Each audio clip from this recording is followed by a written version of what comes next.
गोदान बोसोरनि माने बयनोबो मोजां मोननाय हामलायनायखौ हरनाय जाहैबाय।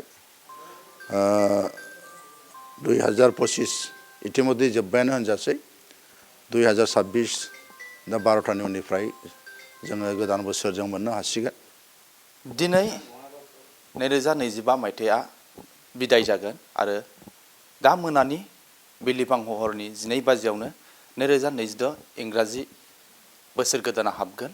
दा बेखौ लानानैनो बुहुमनि सुबुंफ्रा गोजाम बोसोरखौ बिदाय होनानै गोदान बोसोरखौ बरायनायनि मोनसे लाहार फाहार सोलिगासिनो दं। बे समाव आङो दङ दा चिरां जिल्लानि सिङाव थानाय बिटिसिनि मावफुं सोद्रोमा हाग्रा बिफाननि फानायराम ब्रह्म सारजों गोजाम आरो गोदान बोसोरनि बादै बिथाङा गोदान बोसोराव माबायदि मिजिं थिदों आरो गोजाम बोसोरखौ माबायदि खामानि मावनायनि गेजेरजों जिउआव जाफुंसारनानै एबा रायजो राजानि थाखाय माबायदि खामानि मावनो हादों बेफोरनि बाथ्राखौ जों मिथिगोन। आङो गिबियावनो बड' लाइभ 24नि जानानै बिटिसिनि मावफुं सोद्रोमा फानायराम ब्रह्म सारखौ आङो बरायग्रोनानै लानाय जाबाय। धन्यबाद थाबाय जे गोदान बोसोरनि माने बयनोबो मोजां मोननाय हामलायनायखौ हरनाय जाहैबाय। 2025 इतिमध्ये जोब्बायानो होनजासै।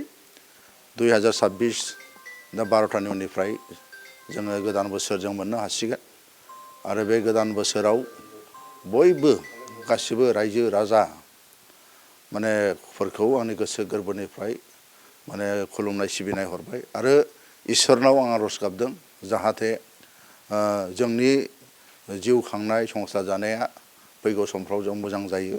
जों बयबो जयैनो जाहाथे सान्थि थानो हायो आं बेखौ माने आसा खालामबाय आरो